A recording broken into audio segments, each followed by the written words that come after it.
Kate, thanks for being with us here today. Thank you so much for having me. I'm really looking forward to the conversation. Yeah, me too, and kind of nerding out on this whole CRM. I know that's your specialty. So I'm going to pass it over to you to just share a little bit about your background, but just high level. Are you the founder? Is that right? Did you find a Okay, founder of Simplicity Ops, and I know specialty is working with is it just RAs exclusively or? Yep, RIAs and hybrids that use Redtail or Wealthbox. Okay, awesome. So, okay, that will be fun to get into those specific platforms as well. So, before we do that, do you mind just sharing, like, how did you get into this industry, like these spaces and what have you? And then sharing a little bit more just for kind of context going into the conversation about what you all do. Yeah, for sure. Yeah, good question. It's kind of funny how I got into the industry. I was actually part of like a workout group, and my workout partner was an older gal, and I Yeah. was expressing to her my discontent in my current job.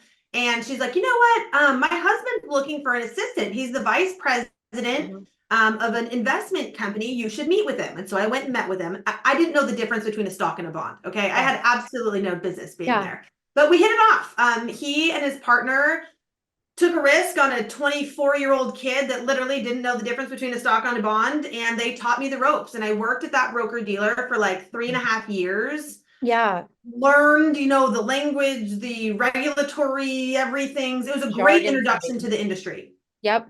They were Yep. really patient and wonderful with me, but ultimately I left and joined an RIA, which was my first introduction to a CRM. And at the Mm. time, we were really only using the CRM as like a glorified Rolodex. Yep. We had contact records, but like that was about it. And Yep. we were going through a major transition. We were leaving our TAMP, consolidating assets at custodians, bringing in a portfolio manager, growing our team. And anyway, there was like way too many balls in the air. Every morning was a fire Yeah. drill. I had to bring some calm and consistency to the office. Yes. Tried to figure out how to do that. And the brief little research that I did figured out that the CRM was a hell of a lot more than a Rolodex if someone took the time to build it out. And Yes. so Yes. I spent years learning the ins and outs of how to optimize it for like contacts, tasks, your sales pipeline, your client Uh-huh. calendar, your Uh-huh. client service experience, and then workflows to help deliver those services at scale. And Mhm. as I was going through the process, I realized I was a geek about it. I loved it. I found it very fun. Yeah. And then I was watching it yield amazing results. I was watching my team now be able to operate independently and have like the confidence to execute, our client service experience. The Yes. business was growing, and we just now all had that level of calm and consistency in the office. And I was friends with the advisor that I was working for, and I was like, hey man, I think I got a cool business idea. Like, what if Yeah. I was able to do this for other advisors and Mhm. not just this single office? And he was like, Yeah. it's sad to see it go, but I think this is a really good idea. Yeah. And so with his support, I kind of started to put together this idea of Simplicity Ops at the end of 2019. Beginning Mhm. of 2020, I landed my first couple of clients, and the writing was on the wall. It was time for me to kind of go off and do my own thing. Yeah. And that was like March 5th, 2020. Man, you got The the world timeline ended. down. Yes. The world ended like March 15th, and I'm like, oh God, I've made a terrible mistake here. But honestly, it was kind of right place at the right time. There was never a more apparent time that advisors needed an online system to Mhm. run their practice than in Mhm. 2020 when we all got sent home. Yeah. Okay, so just to kind of fill in the blanks here. So when you were setting this up at this firm prior to starting Simplicity Ops, what CRM platform were you using? We were using Redtail. Okay.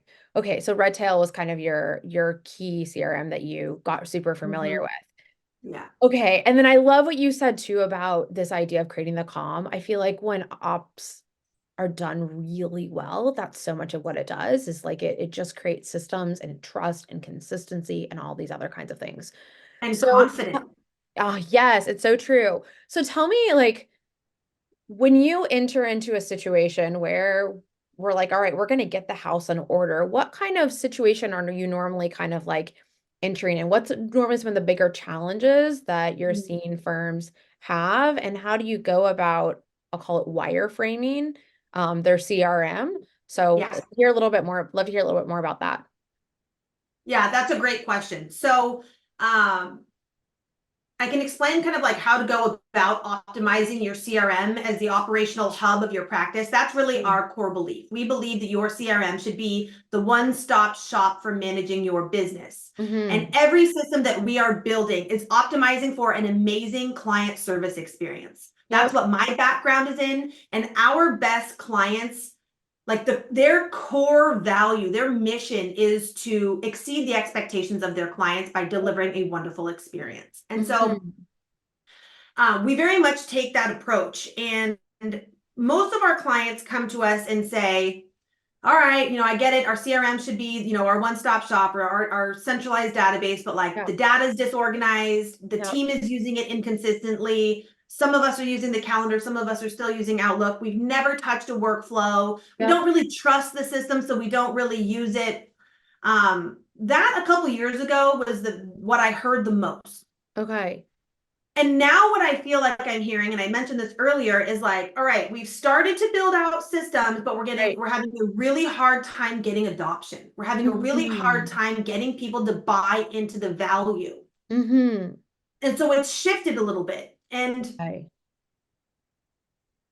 I, in my, honestly, in my experience, the easiest way to get adoption Yeah. is by meeting your people where they are at. Okay. Mm-hmm. Figuring out what do they value, and Mm-hmm. helping them understand how the implementation of these systems is going to get them there faster. Okay. Mm-hmm. It needs Mm-hmm. to be articulated in a way that they understand and that they find valuable. Mm-hmm. They need to also deeply believe that your CRM is the key to exceeding the expectations of your clients by delivering excellent client service. Mm-hmm. Okay. They need to, the systems that get implemented need to be really simple and easy to adopt. Mm-hmm. Yep, that makes sense. And nobody likes change. Right. And Right. so if you just like totally flip everything upside down, people get resistant, and that's when you don't get buy-in. The key Yes. to successful CRM implementation is mutual adoption by everybody. So it needs to Mm-hmm. be done slowly, it needs to be done with intention, it needs to be done methodically, it needs to be done Yeah. at a manageable pace that people feel comfortable taking off these bite-sized chunks, implementing, feeling really comfortable with the shift or the change before we move on to whatever the next component is. Okay, so just to paraphrase what you were seeing when you kicked off this business, so this was like just pre-COVID, just kind of timeline wise, it was more of we don't have a system. Mhm. We need to put a system in place of some sorts, and maybe just, you know, just hypothesizing here that more folks maybe have systems because we were forced to be in this digital world. So then therefore what you're hearing right now is it's really how do we adopt our culture to actually utilize the system, and that's really the key issue that you're walking into right now with teams. Is that fair? Yeah. Okay. And Okay. even the people that do have systems, Yeah. there's still opportunity to like make it perfect. Right. They've kind of scratched the surface, but the hardest part that I've been finding right now is just getting everybody on their team to adopt the system and use it consistently. It Right. doesn't work if there's outliers that are unwilling to adopt. Right. Because the adoption of the system and the consistency helps with scalability, right? So that just You nailed enables it. your data. That's Okay, it. so what kind of tools are you using? Like you were talking about, it's got to be in their language, right? And it's got to be done at a pace that works for the firm. Are you doing trainings? Are you having like internal kind of champions or leaders? What kind of advice would you give for someone who's really kind of struggling? Like they see it, but they're not sure how to kind of shift that culture. I love this question. Yes. So when we partner with firms, we nominate a project champion, the Mhm. person that is the CRM guru. Okay. And so Okay. we work with both Redtail and Wealthbox users, and we have Yeah. found that the most successful teams have a champion in their office that owns their CRM. They're a Okay. wealth of knowledge, and the person that we partner with and collaborate with most closely to dump our knowledge into them so they have somebody in their office with that Yes. level of Their leader. capability. Hmm.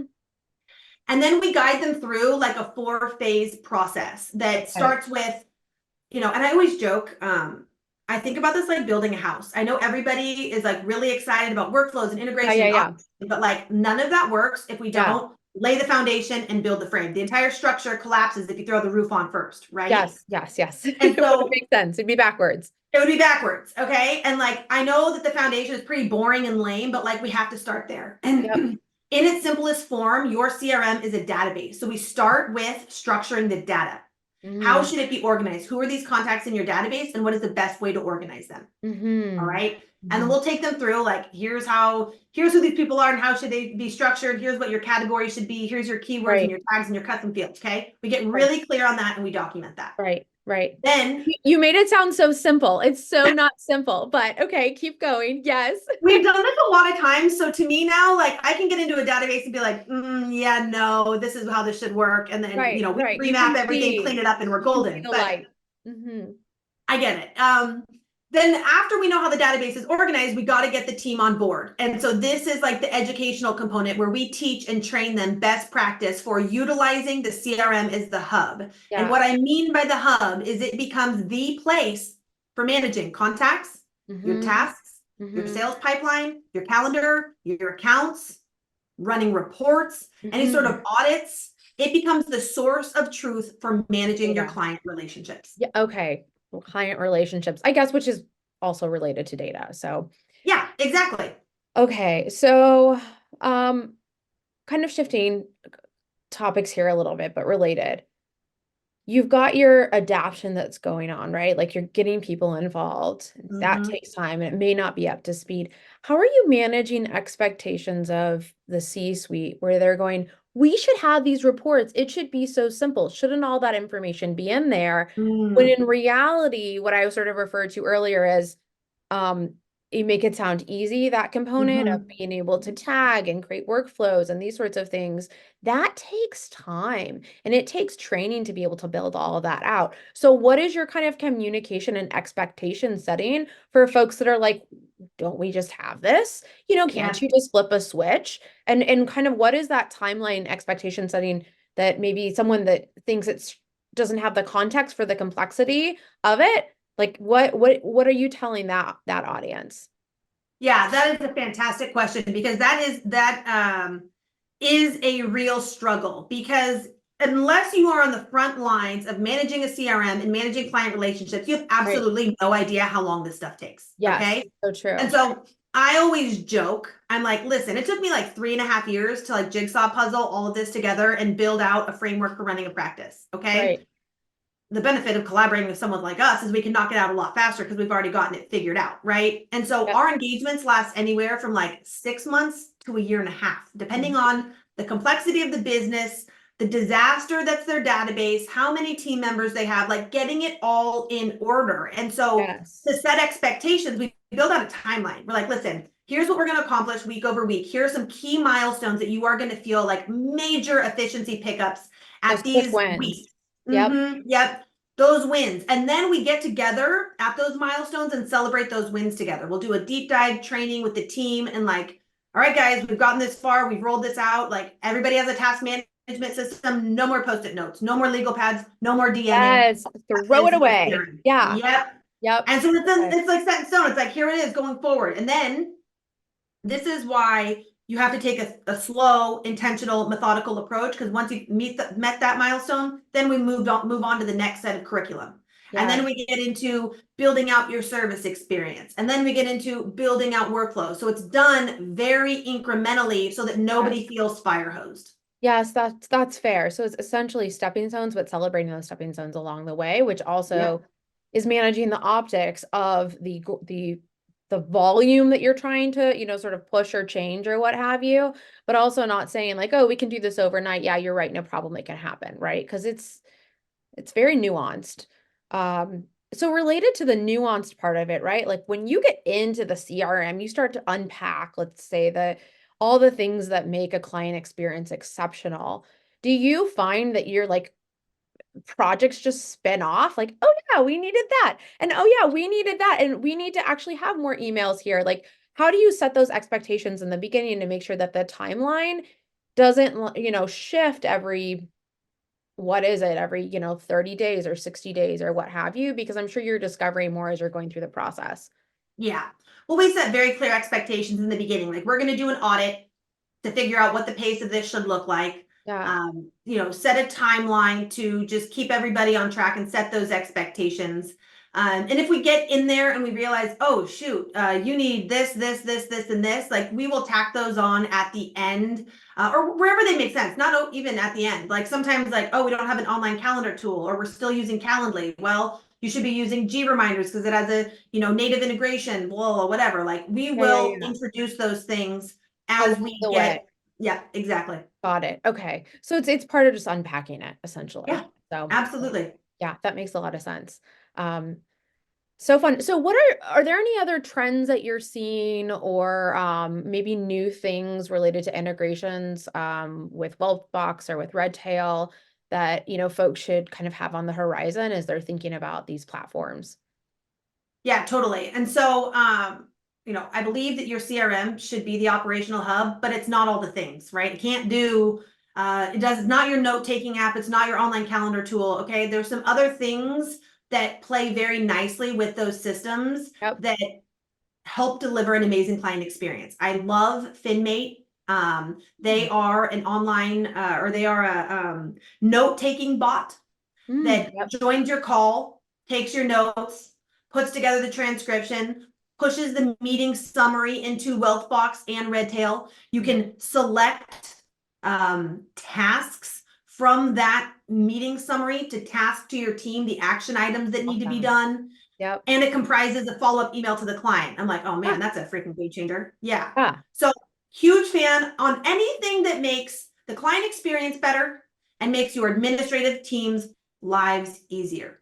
Yeah. G reminders is another one that I love just from a client servicing and like just creating efficiency around managing calendars and schedulers for both the client side and also from the administrative side.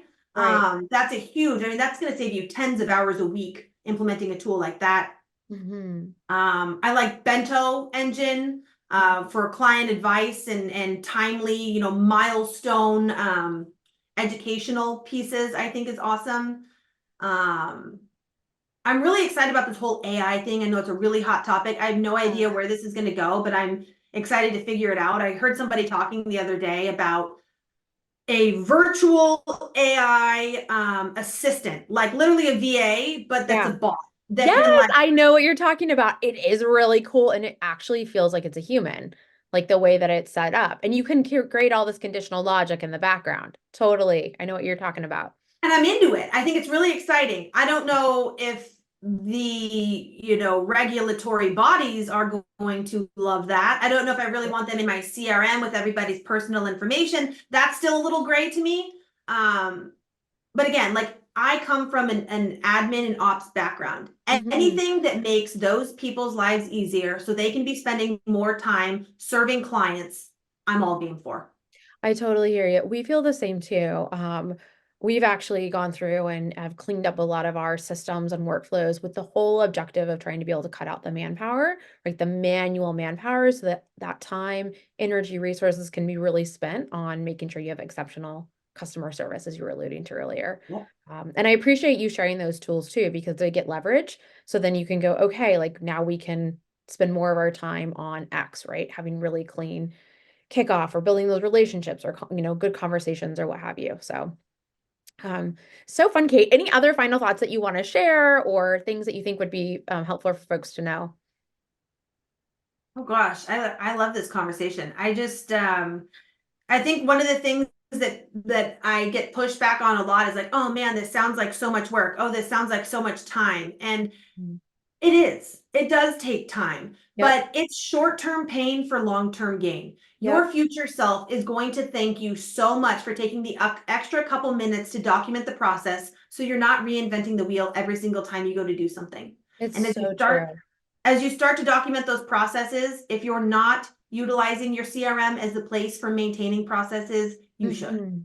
It's so true. And I think it also just takes off that mental like checklist that you have. Oh, I have to do this. I have to do this. I have to do this. But it's like set it and forget it. It's there for you. So you don't miss those steps along the way. And then you can also remember, like, oh, that was a brilliant move. I should be reaching out to this person at this time. I should be doing X, Y, and Z. But that automation helps again for you to be able to put your best foot forward. You So nailed it. so fun. All right, Kate. Well, thank you again for your time. It was really fun to learn not only about your business, but I just think this world of CRMs, right? And the importance of really making sure that they are set up for scalability and also give you that data so that you can better make decisions. So thanks again. Love it.